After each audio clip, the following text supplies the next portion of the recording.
It's time for the Unexplained News. Extraterrestrials, time anomalies, dimensions, remote viewing, UFOs, UAPs, and USOs, ghostly encounters, abductions, Bigfoot, and more. Your end of the week news source for everything unexplained. Here is your host for the Unexplained News podcast, Margie K.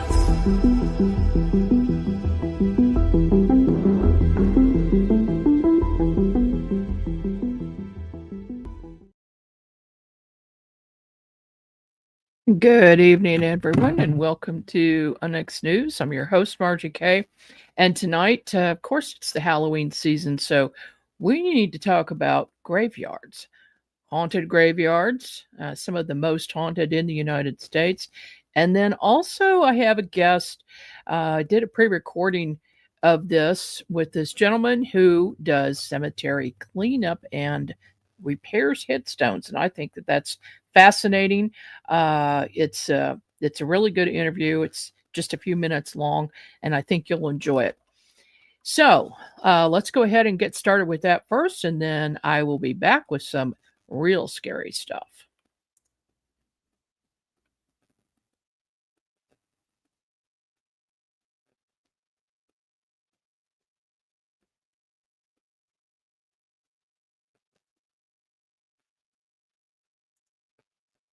Okay, that has decided not to play.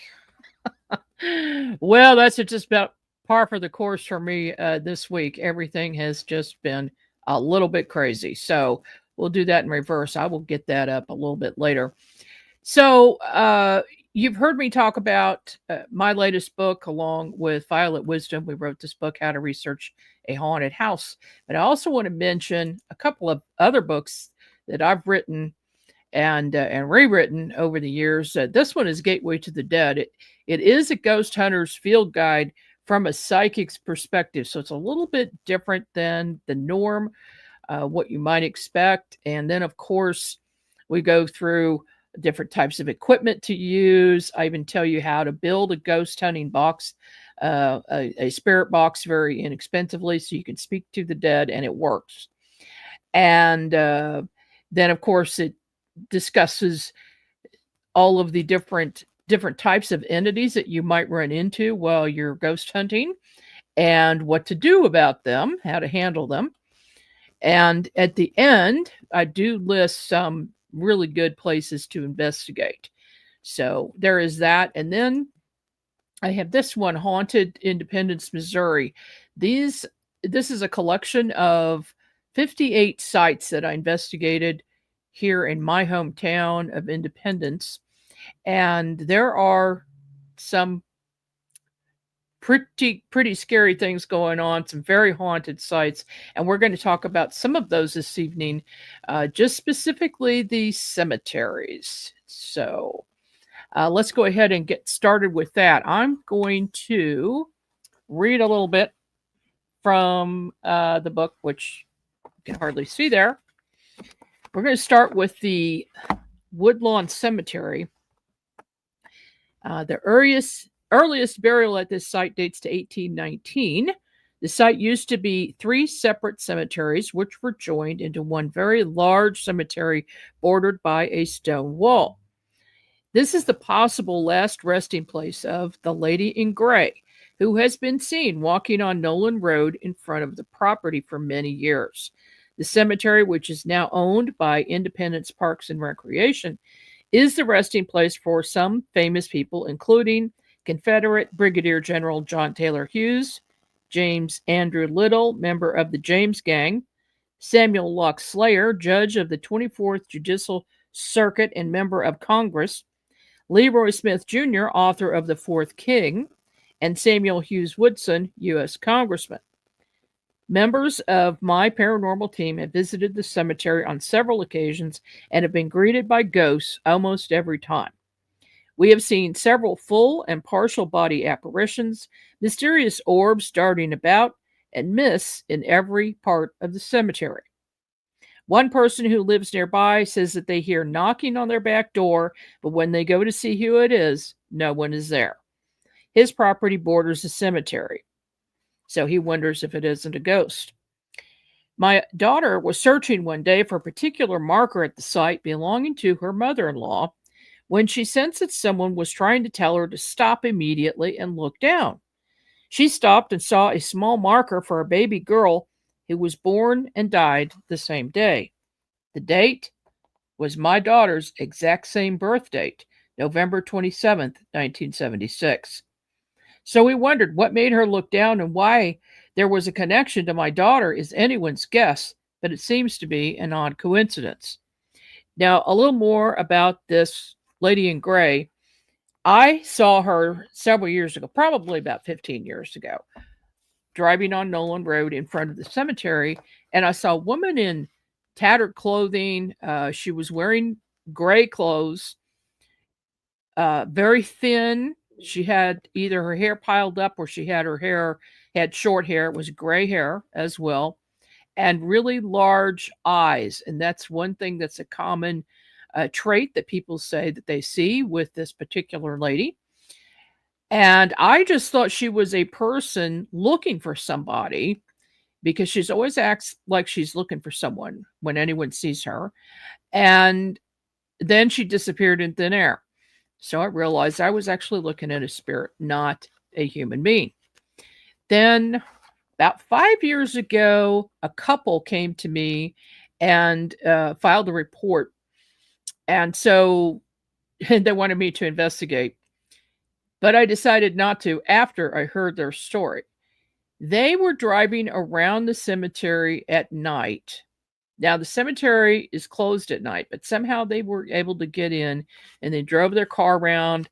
You know, they have these really thin lanes that go through the cemetery. And as they came around and were headed towards Nolan Road, they saw a woman walking on the side of the road. And this was at about 1 o'clock in the morning. So they thought it was somebody who probably needed some help. They thought that was pretty odd to see a woman walking by herself. They said her clothes were tattered, and they stopped to ask if she needed help. The woman turned around and looked at them and made a horrid, horrid scream and a horrid face with huge, huge bug eyes.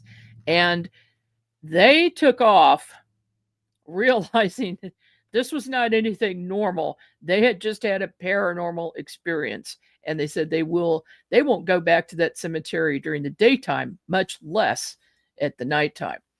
Now, I do want to invite anybody who is watching to go ahead in the chat and put your haunted cemetery experience in there. So that would be good if you would do that.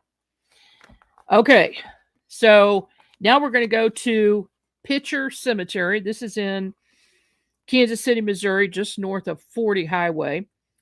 This family burial plot for the Thomas Pitcher family, established in 1830, is also the final resting place for men who fought in the Revolutionary and Civil Wars. Many Civil War soldiers who perished in a battle nearby in 1864 are buried in a mass grave. Another mass grave is in the cemetery, which contains pioneers who perished from the cholera epidemic of 1849 to 1851. Most of the grave markers are simple standing rocks without engraving. It is estimated that over 200 people are buried here without markers. Visitors have reported hearing noises in the trees, seeing glowing balls of light, and floating apparitions. I visited the site, which is right next to a small park with tables and a walking path. One evening at dusk, and then again a few days later with my older daughter. As I approached the entrance, I felt the heavy presence of many souls who had not moved on. I went into a light trance and walked through the graveyard, camera in hand, taking photos while communicating with the dead. There are many spirits here who do not know they have died or are confused about where they are. And I was able to get a couple of pictures of orbs. And in one picture, which I couldn't find for tonight, there were multiple balls of light And we'd seen these with the naked eye, and we grabbed some pictures of them. So they were not lens flares, because lens flares don't have any relationship to anything you see with the naked eye. But when you take a picture, there was always the chance that you'll get lens flares, and so you'll get additional balls of light that are actually not what we believe are spirits with these balls of light. I went back again recently with a couple of other investigators, and immediately upon entering, one of the investigators and I were drawn to a grave of a Civil War soldier, and we both had communication with this soldier. He stayed there. He said that he died there, right there next to that spot. And so they buried him there, and they did leave a marker. And he knew he had passed, but he didn't know how to move on. And he also gave some information about his mother. And as he did so, we were drawn to look at a tree that was nearby that had a branch out. And the other investigator and I both saw a woman sitting in the tree at where that branch was. And I thought that was pretty odd. We felt like she was the mother of this soldier. And so I did try to get him to move on. And I'm not sure if he did, but we are planning on going back to see what happens. Okay. Now I'm going to take a quick skim through here, because there's another site here that I do want to talk about. One of them is the haunted Rotary Park, which is across from the Hill Park Cemetery. And these two are related, even though the parks are just right across the street from each other. So Rotary Park is located 1 block south of 23rd Street and a few blocks west of Sterling in Independence, Missouri. It's a popular place for children to play and for adults to walk on the track around the park. There is a creek on the south and west side of the park and a big hill on the west side beyond the creek. The park is open to the public year-round. What most visitors don't realize is that the living aren't the only ones here. My eldest daughter and I used to take walks in the park almost nightly, starting in the spring of 2003. We did not notice anything unusual about it until September of that year, when the park cleared out earlier in the evenings and it was fairly quiet. Often we were the only 2 people walking. One evening, while briskly walking along the east side of the track, I felt a shaking in my entire body that started at my head and jaw, then traveled downward. This shaking stopped when I moved forward. I then stepped backward a few steps and the shaking started again. I could feel a definite difference in the air in this one spot. My daughter stepped into the space and said she felt an electrical type feeling. The next evening, we returned to the park again. The spot was still there and felt the same to me. I was intrigued about it and decided to go into a trance to see what it might be. We sat on a park bench, and suddenly I saw spirits all around the park. Some were imprints, which are what I call time imprints, where a psychic can see events that happened in the past as if watching a movie. I saw small log cabins, several tent camps, lots of campfires, and many people milling about. And a few of the apparitions were ghosts. The first ghost is a man who hangs out around the south edge of the park and is there every time I visit. He looks like an old prospector and has a gold pan in his hand. And by the way, he sits at the creek. There's a big creek that goes through here. He wears a dirty white shirt, suspenders, pants, boots, and an old raggedy hat. I saw a tent set up with a fire and a pot in front of the tent facing the stream. The man means no harm to anyone, but he doesn't like it when people get too close to him. He seems not to realize that he's dead. There is an odd round impression in the grass in this area where the grass blades move in the opposite direction of the wind at times. We've seen that on a number of occasions. My daughter and I have both seen it, and I believe this is where the man's tent was, located next to the stream, and the name he gave me is Old George. Another spirit that haunts this park is that of a young woman in her late 20s or early 30s. She wears a long dress and stands next to a large tree on the west center side of the park near the walking track. She told me her name was Annie. She feels much attached to the location. The first time I saw her, I was across the way and I saw her step out of a tree.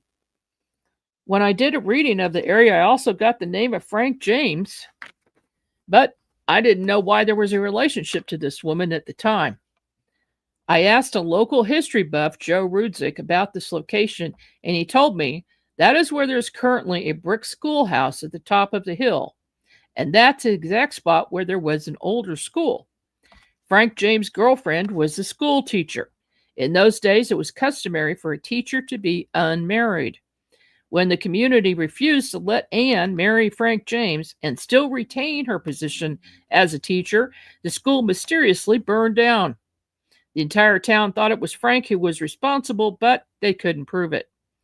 Frank then offered to rebuild the school, but only if his new wife could continue to teach there.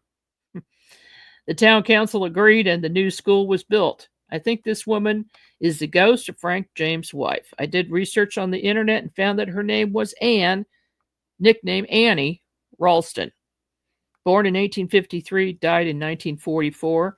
And Frank James, born in 1843, died in 1915, is buried in Hill Park, both of them buried across 23rd Street and up the hill.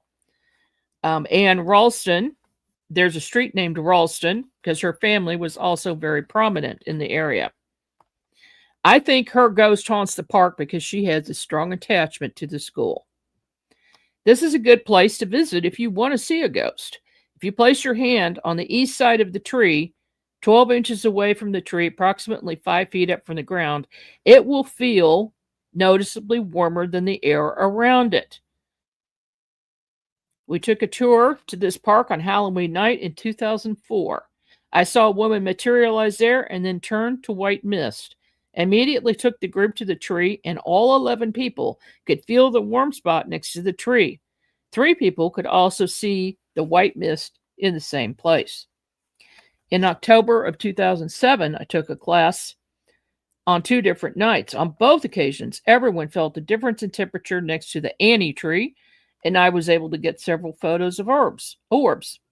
One class attendee had his video camera battery suddenly drain power from 1 hour of time left to 45 seconds left in an instant. He was standing near the tree when it happened.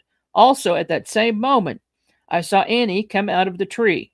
Perhaps she could not materialize until she had taken some energy from the battery. Other spirits appear in the form of tiny bright orbs and flit about the treetops. They occasionally wander down to the center of the trees. These feel like young children or possibly sprites, which would be young fairy-like creatures. There are tree sprites in at least 3 locations in the park. Tree sprites are actual spirits of the trees, and they have very individual personalities. They're visible to almost everyone who looks at them when they come to the park, even if these people have never had an experience in their life. When I take them here, for some reason, they can see them.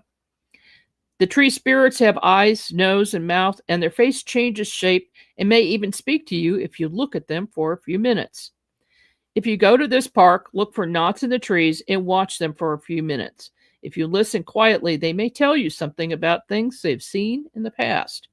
This is a good way to do an investigation of an older area and get help with finding out what may have transpired there. On the west side, in the trees on the other side of the stream, there's a dark, very ominous, heavy presence. On some nights, it feels as if something is watching from that location. One evening in early 2005, a dark shape moved forward to the near side of the stream. We could not determine what it was, if it was a ghost or other entity. And this location is, as I said earlier, not far from the school on the hill, which turns out is also very haunted. Later visits proved that the dark energy has not left the area. I don't recommend crossing the stream to the other side. Okay. Let me find another cemetery.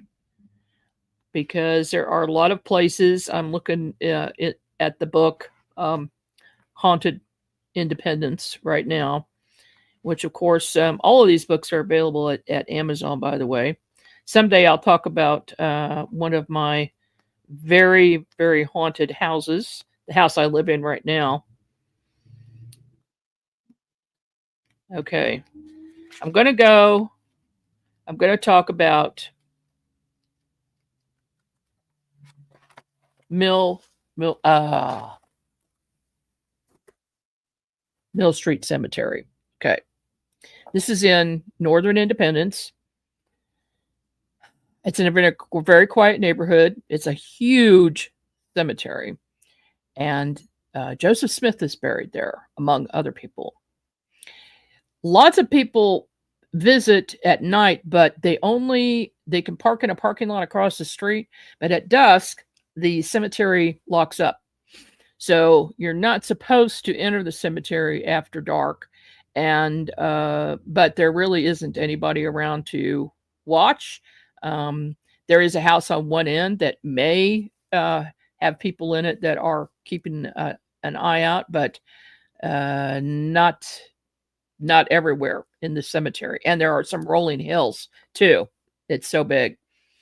Well, one evening, my 17-year-old daughter, when she was 17, decided that she would go to the cemetery alone at midnight for some unknown reason.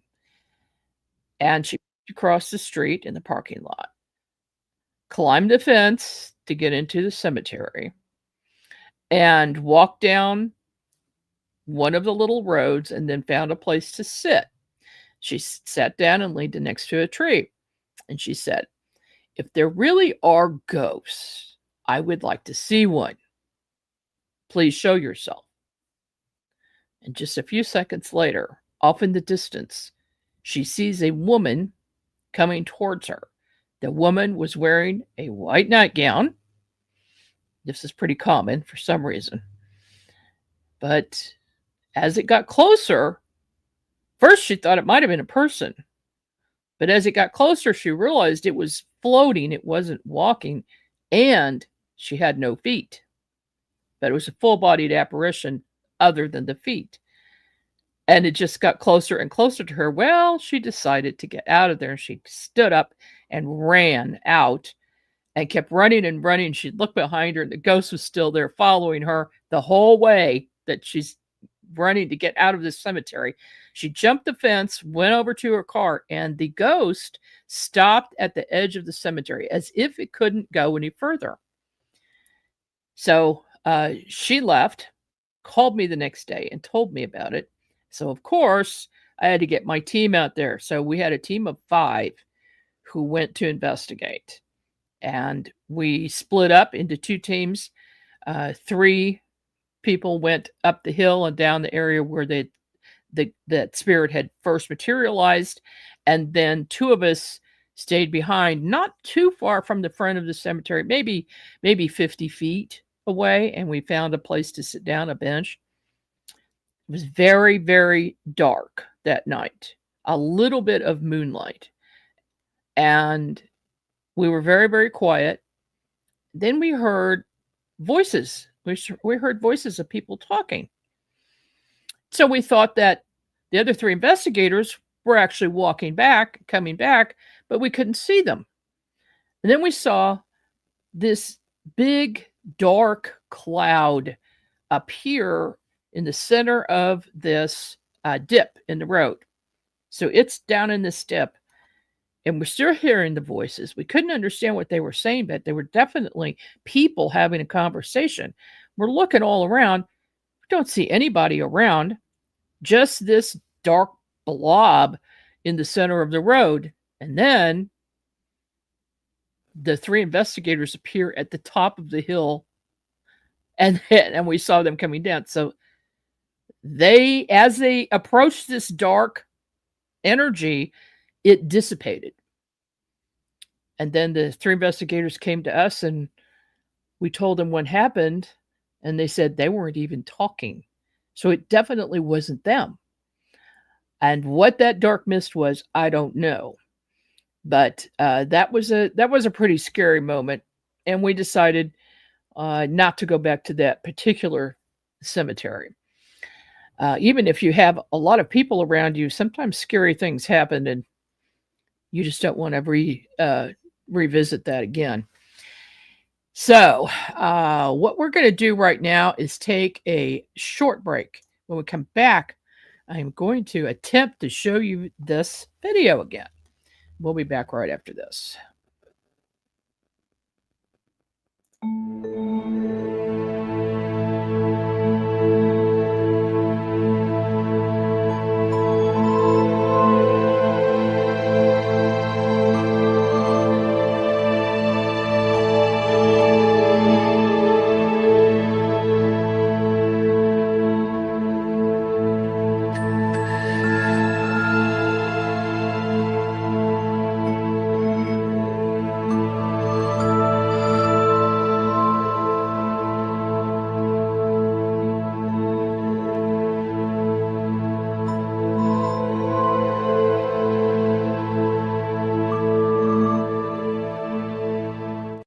The Unex Network presents a health and wellness spiritually based brand of hemp-derived CBD products made by Hopewell Farm in Harrogate, Tennessee. We apply our Cathara energy work with all of our plants and products. Our products made in small batches with only 2 ingredients of pure hemp, full-spectrum crude oil, and coconut-derived MCT oil. Third-party lab tested for potency and legal THC levels with 6 strengths of 1 ounce oil to choose from. Know what you're buying and get what you pay for from Hopewell Farm. Applied directly to a specific area, Hopewell Farm topical salve in 1 ounce and ½ ounce sizes made with pure hemp crude oil, comfrey extract, and all natural ingredients. Find the Hopewell Farm link and coupon code on the Unex Network website at unexnetwork.com. That's unexnetwork.com.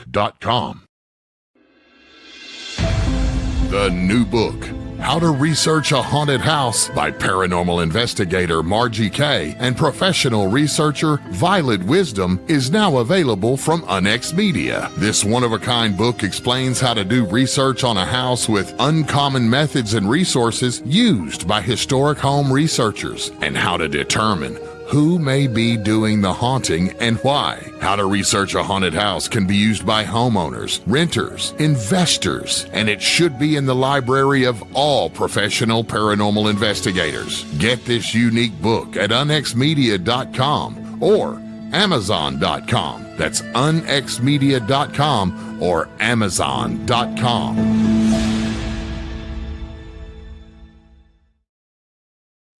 And we're back. I'm Margie K, and this is Unex News.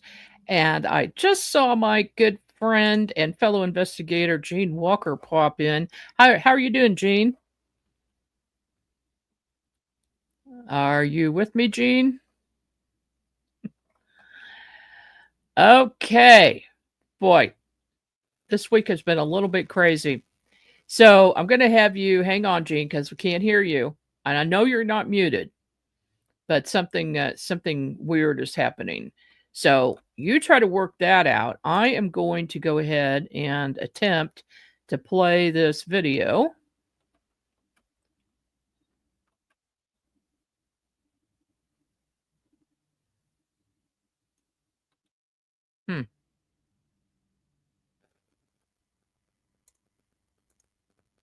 Try this one again. It was working earlier. Okay, some spooky stuff going on here.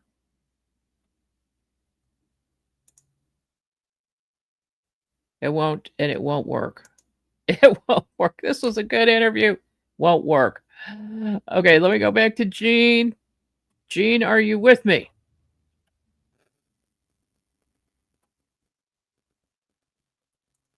No. And I'm here this evening with Kurt Jordan, aka KC Cemetery Man. Welcome to the program, Kurt. Well, it's great to be here. Thank you for having me be a guest this evening. Well, I heard about your services and I thought, Boy, that is right up my alley. And it's such a unique service that you do. How did you get into some cleaning headstones and I guess that any items at cemeteries that might be needing it?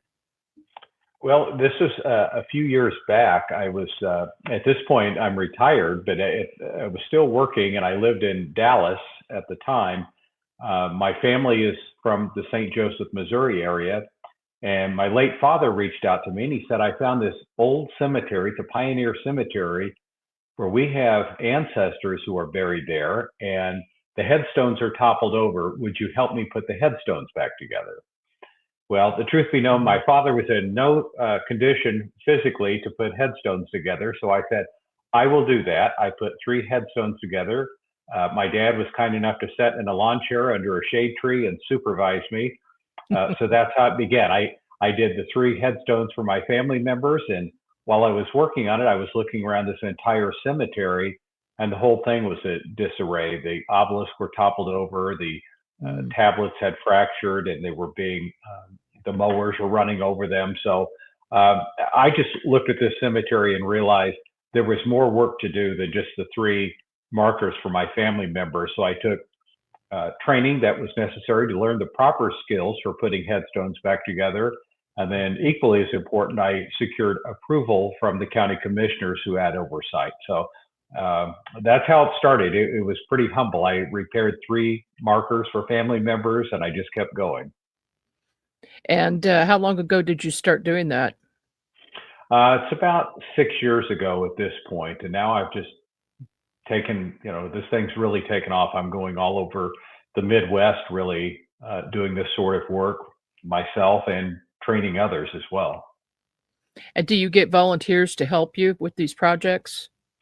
I do. In all honesty, I've never really sought out volunteers. I kind of like the solitude of doing the work myself and at my own pace. But all of a sudden, I'm really being contacted by a lot of individuals that have a desire to participate either in cleaning, which is kind of the way a lot of folks get involved in cemetery preservation, and then moving on up into more sophisticated repairs and lifting with tripods and straps and everything else that we use to lift monuments back in place. So yes, I have a number of folks that volunteer with me at this point.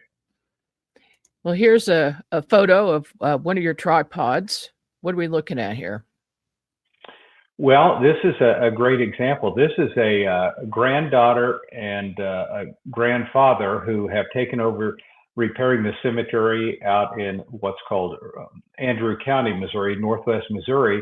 And they do a lot of really good work themselves. Unfortunately, this was a really heavy obelisk, probably around 800 to 900 pounds that they were unable to lift themselves safely. And fortunately, I know what I'm doing. I've lifted a number of these and I have the equipment to do it. So they reached out to me and asked me if I would come help them reset that obelisk. So that's what's going on there. And certainly you would need that kind of equipment to do that. Is this a different It obelisk? is actually, yes, it is. In this instance, this is in the Union Cemetery in Kansas City, Missouri, and a nearby tree in a windstorm had knocked that obelisk off the base. And I volunteer and I help the crew there from time to time repair markers in that cemetery as well. So that's what I'm doing, resetting that obelisk. Mm-hmm. Then you sent me this photo. We have a before and after photo. Obviously, this is the before the cleaning, and then after. Wow, look at that. That's amazing. Yeah. That in this case, I always I only use specialized biological cleaners designed specifically for cleaning headstones, and it's safe. It's recommended by the National Parks Department. And also, along with the products I use for cleaning and the methodology, the brushes I use are called Tampico brushes, and they are made specifically for cleaning headstones and marble in this case. So everything is very customized. I'm not using products, as I say, that you would find under your sink or cleaning a shower and things of that nature. They're very specialized, and we're very protective of the stones. And as we say, the term is we do no harm. We're very mindful of the age of these stones, and we protect them. Yes, and I could imagine that there are many things that would be damaging, that could possibly damage or pit the stones if you didn't use the right brushes or the right chemicals. And in your case, you're using biologicals, so that's good. Here you are teaching a class.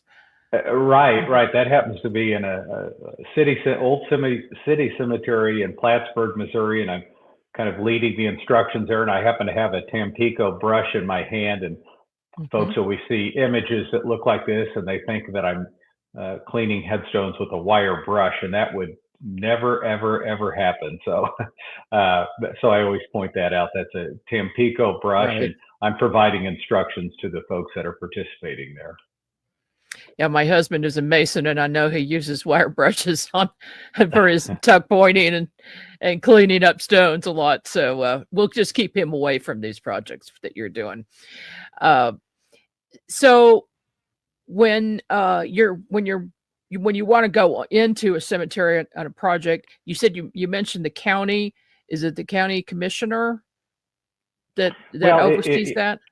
Yeah, it varies, and many times these are abandoned pioneer cemeteries. I'm working on a lot of cemeteries from the, I'll say mid to late 1800s. So there may not be a true cemetery board, or there may be, or there oftentimes is a historical society, or the county has assumed responsibility. And I always make it a point before I ever do any work at any cemetery to gain proper approval from the entity that has oversight. And sometimes it takes multiple emails and phone calls to find out who that person or that organization is. But I think that's really critical before we go racing in and doing any sort of repairs, that we have approval. And I always emphasize that, I'm using the right products and the safe products, and the methodology is correct, rather than just, I'm just a guy doing this off the street. There's some training involved as well. Certainly. Have you, well, I have to ask this since this show is about unexplained phenomena. Have you ever experienced anything paranormal while you're working on these things? I thought you might ask that. In all honesty, only one peculiar occasion out of all the times I've been in a cemetery. And truthfully, I would attribute it to me probably being dehydrated, just wiped out at the end of the day. But, from time to time, you kind of have a sense that maybe the souls at rest are kind of watching over you, and they're pleased that you're cleaning their stones or resetting them in a peculiar way. But there was one day, it was, like I said, late in the afternoon. I was pretty well worn out at this point from working all day. I just had the sensation or the sense that someone was standing behind me. So of course I turn around and there's no one there. But I always say, if someone had been there, I would have left my vehicle and all my equipment and, scampered out of the cemetery. But that was the one and only time. But again, it was probably just me being dehydrated at the end of the day. But that was it. Okay. Well, I know the Union Cemetery that you mentioned earlier is supposed to be very haunted, and paranormal investigators visit that place a lot. So do you do your work during the day, though? I would imagine. Well, by nature, I always do. And I start early in the morning and wrap up, I'll try to put in a full day, but I'm certainly done by dark. So maybe that would change, what's transpiring in the cemetery after I leave. But while I'm there, I feel pretty safe and secure. I've done work at Union, but it's always been in the morning. So maybe things are a little calmer at that point. So. Yeah. I would imagine so. Now, I looked at your website and I noticed that you've got a QR code next to some of your gravestones that you've cleaned. What is that about?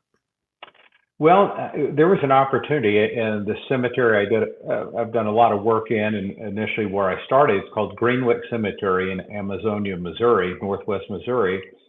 And while I was going through this project of reassembling all the headstones and so forth, I came in contact with an amazing genealogist who had assembled a great deal of information about the souls at rest, their life stories, where they came from, their occupation, their relationships with one another.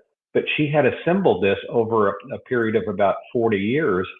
And it just occurred to me, we needed to take this information and put it in some sort of a template form and in a format that it could be accessed by anyone wanting to visit the cemetery. So it became more than just a grouping of headstones. You can actually go around, and I have the QR codes set up on a metal stake right next to the headstones. Nothing is affixed to the stones, but you can scan the QR codes and pull up a life history of these individuals. And oftentimes we have photographs and a little bit of story behind them, but it's been a real hit. And in fact, here recently, we had a 180th anniversary for this cemetery, and we had a large gathering of citizens that came out, and there's the photograph showing one of the QR codes. But they really enjoyed walking around the cemetery and learning about who these individuals were, and we had character reenactors as well. But it's just it's a terrific format for getting information out and sharing, just general information about who these folks were when they were alive, and in essence, we're kind of bringing the stones to life in a certain way. Yes, well, and here's an award that you received, a 2024 McReynolds Award, to Greenwick Cemetery, Savannah in Andrew County, in recognition of ongoing commitment and outstanding achievement in historic preservation. That's nice. And of course, you've got several news segments about you. And I just wanted to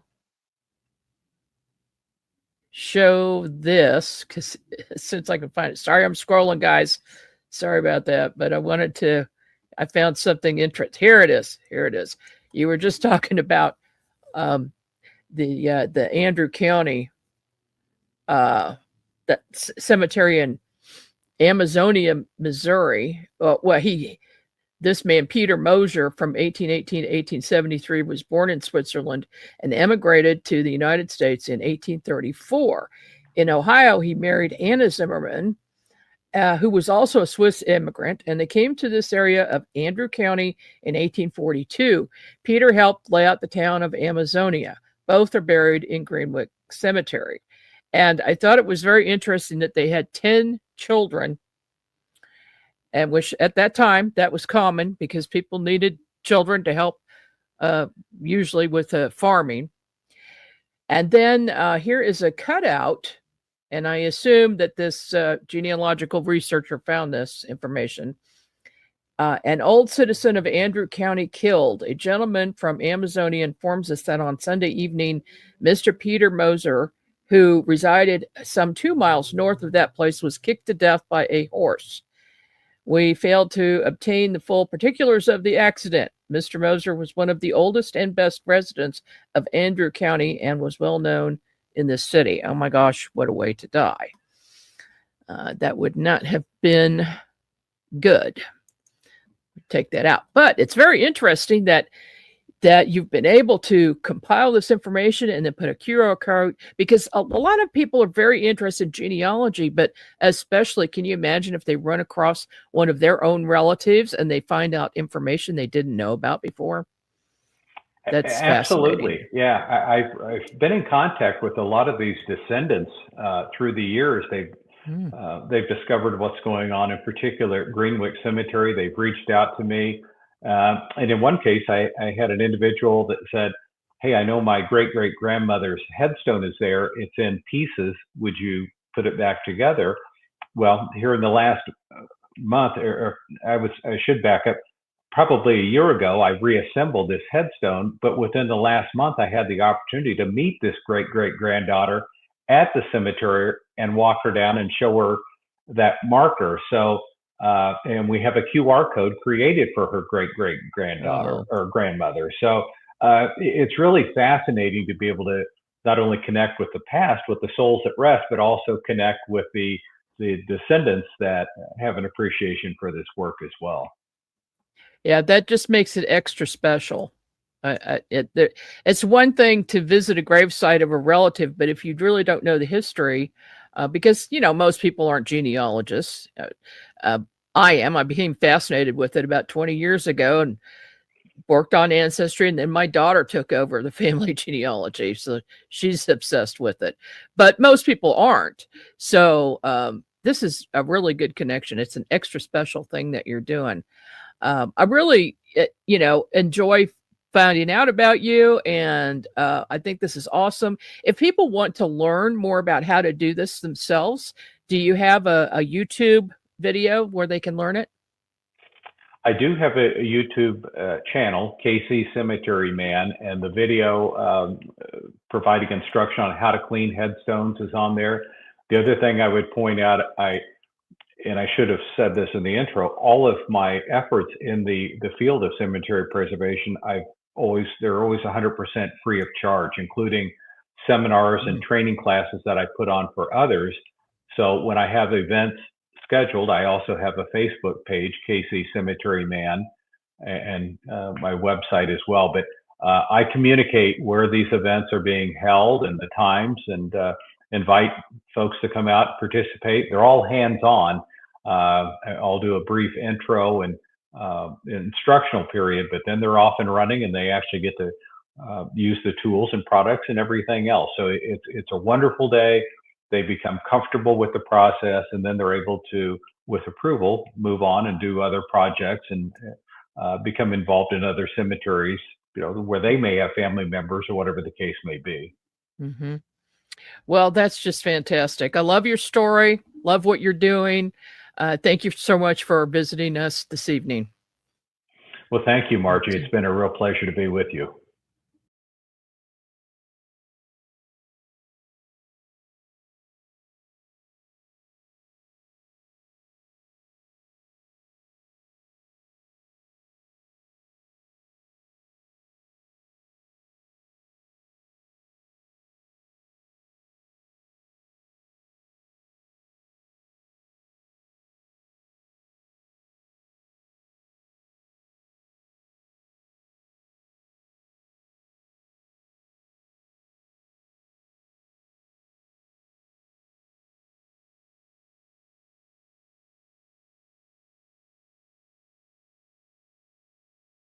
And I'm muted. Okay. Wow.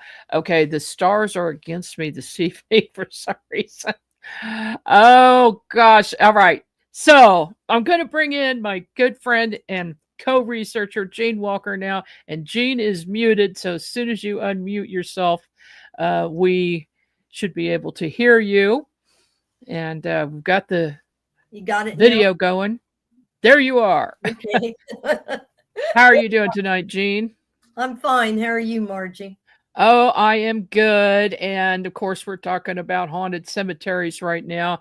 And you've got a story to tell. Of course, happened to your brother, but please tell us that story. Well, my mother, her family came from a little town, southern Missouri, Dixon, Vienna. It's just around Jeff City. And so when my brother was 13, I called and talked to him to get some more details before I did this. And he said he was 13 years old, and my mother decided to take him with her down there to meet some of our relatives. I don't know where I was, but I didn't go. And so they drive down there, and my grandparents were with them. And after spending one night, the family decided they wanted to go to the cemetery in Vienna, Missouri, and where a lot of the relatives had been buried. So they all piled into a car and drove down to the cemetery. When they got there, everybody got out. And my brother said, as soon as he got out, he could hear this woman just screaming. He said, just like I said, well, what did it sound like? Did it sound like she was in the grave? He said, yes, almost it did. He said he was scared maybe somebody got buried alive. And he said, because when the woman would scream, it was a panic scream and it was very loud. And so he said he noticed everybody else was just acting very nonchalant and nobody was paying any attention. And so he finally says, don't you people hear that woman screaming? And they all looked at him like he was out of this world because no one could hear it but him. And he said, my mom kind of nudged at him and said, Ted, my brother's name is Ted Myers. She said, Ted, be quiet, quit saying this, because he just kept going on. But he said it was such a frightening scream. And so they went ahead and walked around the cemetery. And he said for about the first 10 minutes that they were there, he proceeded to hear this woman screaming. Finally, because he didn't want to shut up, my mother grabbed him and pulled him to the side. And she said, Ted, you have got to be quiet. They're going to think you're crazy if you don't shut up. But he said he was just terrified. It scared him so bad. I'll bet. Yeah, I mean, he kept thinking, well, why is she screaming? Is she, been buried alive? Why would anyone scream like that? And he said it sounded as though it was coming from the grave. So, yes, so that was a very frightening thing for him. So on their way home, he asked my mother, he said, Mom, I don't understand. Didn't you hear that lady screaming? She said, Ted, nobody else could hear anybody screaming. And he said, it wasn't an empty cemetery. There was about 10 other people there visiting graves, and said it was a beautiful day and the sun was shining and bright fall day, as a matter of fact. And but he said he could hear her and the terror that he felt when in hearing this. So I know that would scare me. Oh, I can't imagine, especially as a teenager. He didn't know that much about paranormal events at that age. You and Ted, obviously your brother, you're related. You're both psychic. So no doubt that was the reason that he picked that up. But, they used to put bells on top of graves with a string going down inside the coffin, just in case, they buried somebody and they're actually still alive and they could ring that bell and get out. But I can't imagine. Yeah, he was that. scared to death, and my mother was wanting to choke him because he wouldn't shut up about it, and nobody else could hear it. She, and he had never met these relatives before, so she was really afraid that they were going to think he was touched in the head or something, but hear this. And plus, I imagine it kind of unnerved them to hear him, say that to him. Well, don't you hear that woman screaming like that? And no one could hear it but him. So my brother, he comes across a lot of strange things that he sees that other people don't. And in this case, hears things that other people don't. But I'm wondering why she was screaming and why he was the only one to hear it. I wish I'd been down there with him. Well, we do our 2 Women in a Map research. So we should probably go there and check it out ourselves. That would be fun. I'd love to do that. We haven't checked a cemetery out lately.